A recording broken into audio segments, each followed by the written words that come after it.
Lebih 230 juta ringgit itu untuk KPWKM.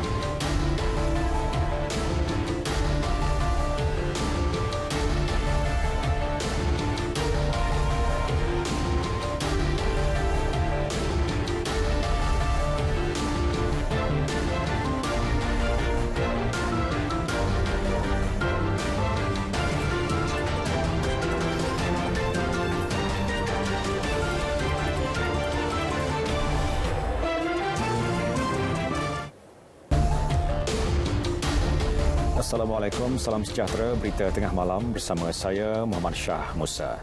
Jabatan Kebajikan Masyarakat telah menyalurkan bantuan sebanyak 80.36 juta ringgit untuk 25,951 pesakit kronik telantar dan penjagaan OKU. Menteri Pembangunan Wanita, Keluarga dan Masyarakat Datuk Seri Muhammad Harun berkata 154 juta ringgit turut disalurkan kepada 62,837 kanak-kanak.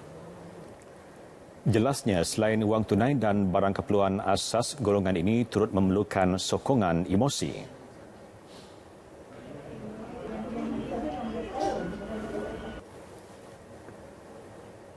Jadi untuk makluman daripada Januari sehingga Jun 2021 dalam tempoh setengah tahun ini, Kementerian melalui Jabatan Kebajikan Masyarakat untuk bantuan sakit kronik telantar, penjagaan OKU telantar adalah seramai 25,951 orang yang menelan pembelanjaan sebanyak 80.36 juta. Ini hanya untuk dalam tempoh 6 bulan, dan kalau kita ikutkan manakala untuk bantuan kanak-kanak pula seramai 62,837 kanak-kanak yang telah pun menerima bantuan dan melibatkan perbelanjaan lebih daripada 154 juta. Jadi ini yang bantuan-bantuan yang kita berikan kepada mereka. Beliau berkata demikian selepas menyantuni 2 buah keluarga yang memerlukan di Kajang, Selangor. Dalam pada itu, setakat ini sebanyak 333,000 permohonan telah diterima melalui bantuan bakul prihatin negara, dan daripada jumlah itu 30,000 pemohon telah menerima bantuan.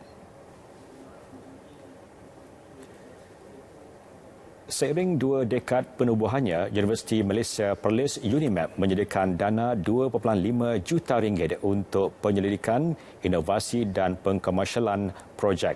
Raja Muda Perlis Tuanku Syed Faizuddin Putra Jamalulal bertitah bagi pemerkasaan penyelidikan, inisiatif khusus dilaksana menerusi geran penyelidikan UNIMEP. Turut dilaksana skim penyelidik ulung, dana penerbitan saintifik, bantuan bayaran pemprosesan artikel dan dana persidangan. Selain menyumbang kepada komuniti, hasil penyelidikan boleh memperkukuh pandangan umum terhadap daya saing para penyelidik UNIMEP. Tuanku Syed Faizuddin bertitah demikian ketika pelancaran simbolik sambutan 2 dekad UNIMEP. Berangkat sama bagi melancarkan logo, plak, arca dan lagu rasmi 2 dekad tradisi gemilang UNIMEP ialah Raja Puan Muda Perlis Tuanku Hajah Lailatul Syahrin Akasha Khalil selaku Tuanku Pro Chancellor.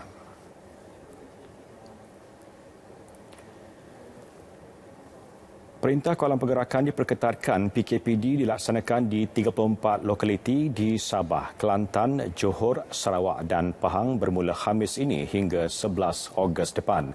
Menteri Kanan Luar Negeri Kluster Keselamatan Datuk Syamuddin Tun Hussein berkata keputusan itu diambil selepas meneliti penilaian risiko Kementerian Kesihatan serta trend jangkitan COVID-19 di kesemua lokaliti terbabit.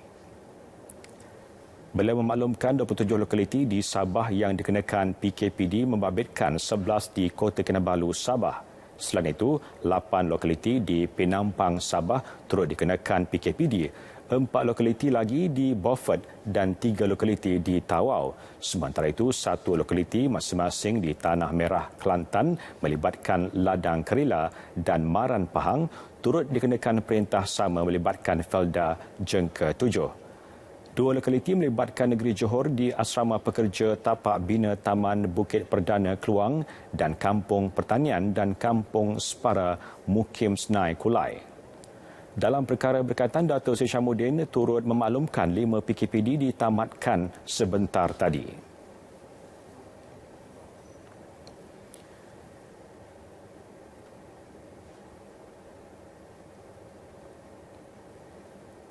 Susulan pelaksanaan PKPD di Kampung Bukit Malut Langkawi, ujian serangan COVID-19 kepada penduduk dijangka mengambil masa sekitar seminggu.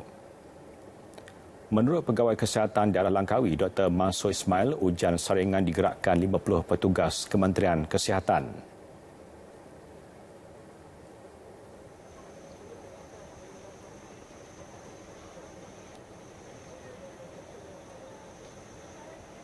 Satu per 3 daripada jumlah penduduk di kawasan ini harus disaring dalam masa 5 hingga 7 hari minggu pertama PKPD ini. Dan kita sasarkan kita mampu membuat palitan sekurang-kurangnya 200 orang sehari. Dan ini juga dibuat atas kapasiti kemampuan anggota dan makmal kita lah untuk memproses ujian COVID-19. Kampung Bukit Malut merupakan lokaliti pertama di Langkawi dikenakan PKPD. Perintah itu berkuat kuasa sehingga 9 Ogos.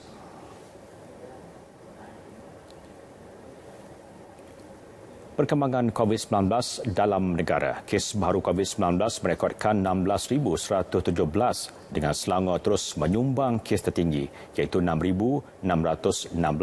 207 kes kematian turut dilaporkan menjadikan jumlahnya kini 8,408. Berikut statistik harian COVID-19 dalam negara diikuti jumlah kes mengikut negeri dan pecahan pesakit mengikut kategori.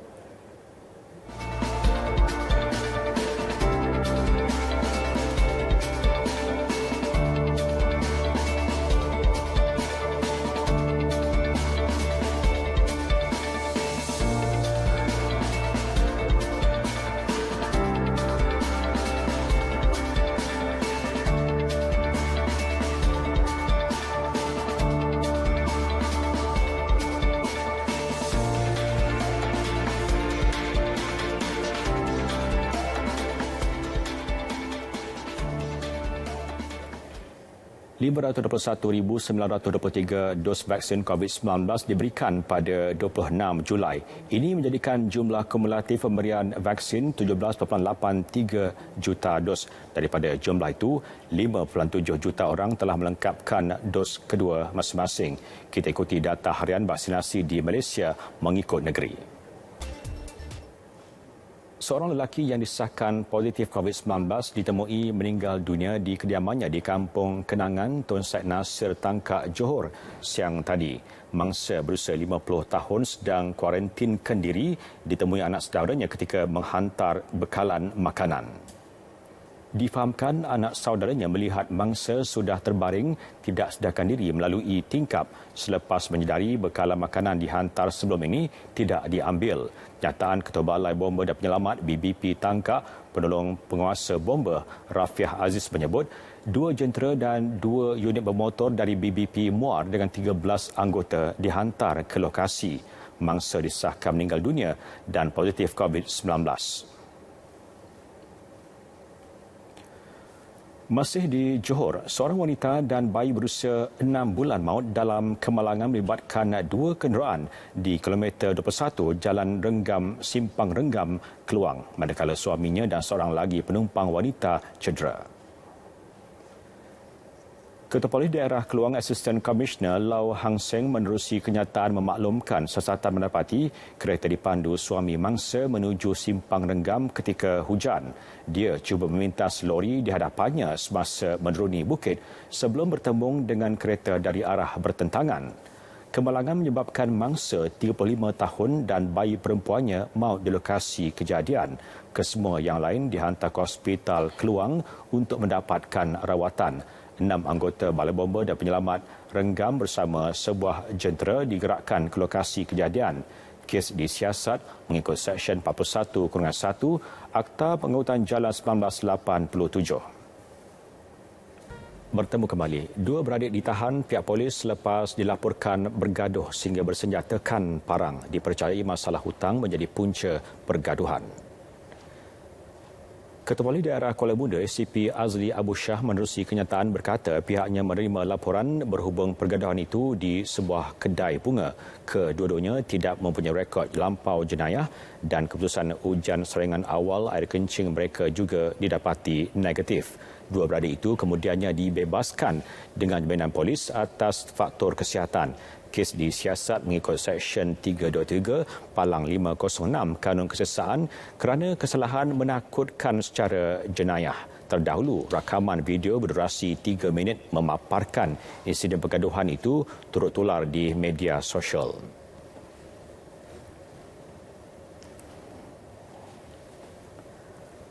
Pasukan Gerakan Am PGA Sarawak berjaya merampas rokok dan minuman keras serta sebuah kenderaan bernilai lebih RM4 juta, termasuk cukai. Rampasan dibuat di 3 lokasi berasingan di sekitar Miri. Komander Brigade Sarawak PGA SAC Saini Bongkek berkata ia merupakan rampasan terbesar di Miri setakat ini.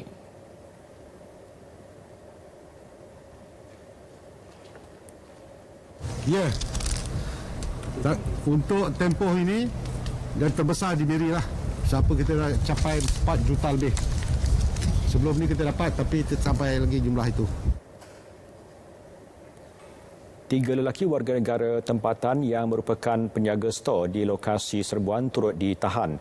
Kes disiasat di bawah Seksyen 135-1-D Akta Kastam 1967. Beliau berkata demikian kepada pemberita dalam sidang media di Miri.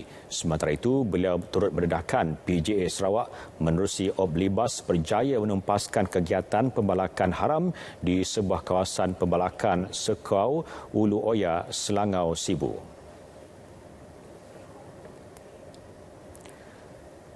Perbicaraan kes pemalsuan dokumen kontrak projek selenggara Universiti Malaysia Sabah UMS terhadap bekas Menteri Pembangunan Infrastruktur Sabah, Datuk Peter Anthony. Mahkamah Session Kuala Lumpur dimaklumkan 2 pegawai kanan UMS dikenakan tindakan tata tertib oleh pihak pengurusan universiti itu kerana menandatangani dan mengeluarkan surat sokongan kepada syarikat milik tertuduh tanpa pengetahuan Naib Chancellor. Saksi ke-10 Naib Chancellor UMS Profesor Datuk Dr. Muhammad Harun Abdullah memberitahu mahkamah pendaftar UMS Datuk Abdullah Muhammad Said dipindahkan jawatannya kepada pengerusi anak syarikat UMS Yuling Property Sdn Bhd pada 2015. Manakala Profesor Dr. Sharif Abdul Kadir Sharif Omang terpaksa meletakkan jawatannya selaku Timbalan Naib Chancellor Akademik dan Antarabangsa UMS. Surat sokongan UMS kepada Kementerian Kewangan itu ditandatangani mereka untuk menyokong syarikat milik Datuk Peter Asli Jati Engineering Sdn Bhd bagi kontrak penyelenggaraan dan operasi sistem mekanikal dan elektrikal di universiti itu. Datuk Dr. Muhammad Harun menjelaskan perkara itu ketika disoal balas peguam Datuk di Sentianaden. Bagaimanapun, tiada laporan polis dibuat selepas mendapat nasihat daripada pegawai undang-undang UMS dan hanya dikenakan tindakan tata tertib. Perbicaraan bersambung 23 Ogos depan.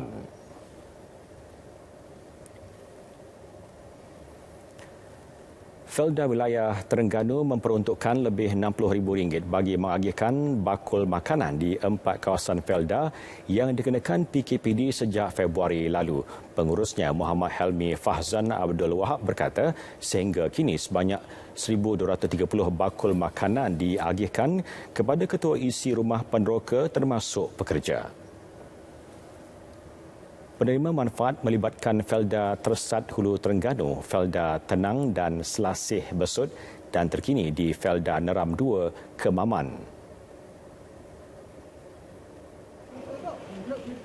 Kita di peringkat pengurusan Felda ni kita sedaya upaya kita akan bantu peneroka-peneroka untuk pastikanlah apa ni hasil sawit yang dituai ni dapat dipastikan dapat dihantar ke kilang dan dapat mengeluarkan hasil lah. Dan dari masa ke semasa kita di peringkat pengurusan akan melihat keperluan-keperluan lain lah yang akan kita tengok mengikut keadaan semasa. Sementara itu, Ketua Peneroka Felda Neram 2, Datuk Bahari Abdullah berkata mereka bersyukur atas keprihatinan pengurusan Felda Terengganu dalam membantu meringankan beban peneroka. Sebagai Ketua Peneroka mewakili seluruh peneroka dan pemerhati Felda Neram 2 ini merasa amat terima kasih kepada kepimpinan pengurusan Felda terutamanya pada pengaruh Felda Negeri Terengganu kerana cakna dan prihatin kepada penokor-penokor saya pada hari ini. Dan saya nak buat dah sabar dah sumbangan dan makanan, baku makanan tu ke Perdana Gandua ni.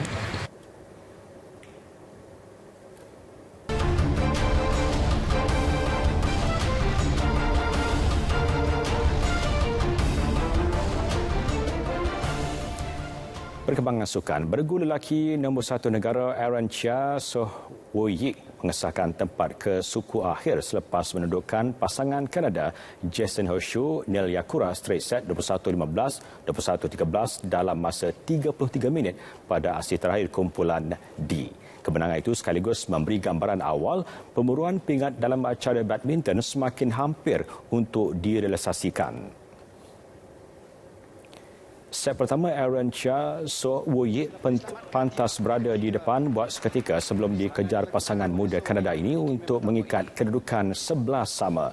Namun permainan kemas di jaring dan smash kencang menjadi senjata utama untuk pasangan negara mencatat kemenangan 21-15 di set pertama. Sebaik melangkah di set kedua, Aaron Chia Soh Woo Yik terus mempamerkan aksi konsisten dengan mengasak Jason Ho-Shu Neil Yakura sehingga memaksa mereka melakukan kesilapan yang memberikan mata kemenangan 21-13. Kemenangan ini dilihat mampu memberi tonik bahagia buat beregu negara sebelum turun beraksi di suku akhir berdepan pilihan utama Marcus Gideon, Kevin Sukamujo dari Indonesia Khamis ini. Untuk Malaysia, satu placing yang baik dilakukan. Sementara itu, kemenangan percuma yang diperoleh pemain perseorangan wanita Sonia Chia hari ini harus dimanfaat sebaik mungkin. Situasi tersebut membolehkan Sonia membuat persiapan lebih rapi untuk aksi seterusnya berdepan pilihan kelima dari Thailand, Ratchanok Intanon. Sonia dijadualkan berdepan pemain Hungary Laura Sarosi pada aksi pertama peringkat kumpulan acara perseorangan wanita hari ini. Bagaimanapun, lawannya itu terpaksa menarik diri selepas mengalami kecederaan.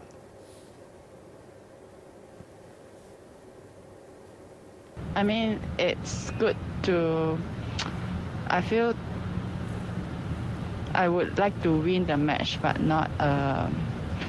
to get a walkover from a match. But I really feel sorry for my opponent because she had a serious injury at her Achilles, and I think I felt the pain for her because I experienced it before too.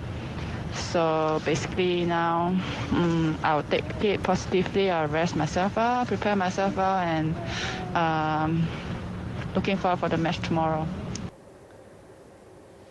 Sonia yang menghuni ranking ke-35 dunia akan turun berdepan Ratchanok Intanon esok untuk penentuan juara kumpulan N. Pertemuan tersebut merupakan kali kelima di mana 4 perlawanan sebelum ini memihak kepada bekas juara dunia dari Thailand itu. Atlet angkat berat Malaysia perlu mencontohi semangat dan disiplin pemenang pingat emas Olimpik Tokyo 2020 dari Filipina, Hidilyn Diaz. Timbalan Presiden Persekutuan Angkat Berat Malaysia, Ahmad Janis Abdullah berkata, sepanjang tempoh menemani Hidilyn, atlet berusia 30 tahun itu tidak pernah mengeluh, malah sentiasa proaktif dalam merancang program latihannya sepanjang berada di Kesang Jasin. Menurut Janice, Hidilyn berada di kampung Kesang Jasin sejak 16 September lalu sebelum berangkat ke Tokyo pada 18 Julai kemudian. Kesungguhan atlet kelahiran Zamboanga, Mindanao itu patut dijadikan tauladan buat atlet di Malaysia jika ingin mengharumkan nama negara suatu masa nanti. Lepas saja dia terus ingat, dia terus call, dah dapat tu.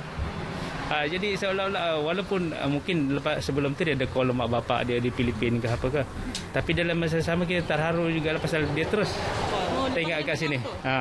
Dia terus teringat kat sini dan malam dia kata sah go back to Melaka, festival is soon juga.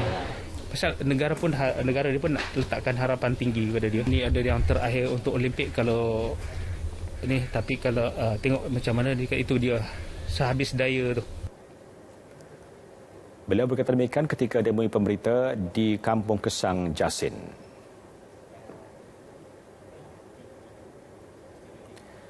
Berikut keputusan 3 perlawanan Liga Malaysia yang berlangsung malam ini.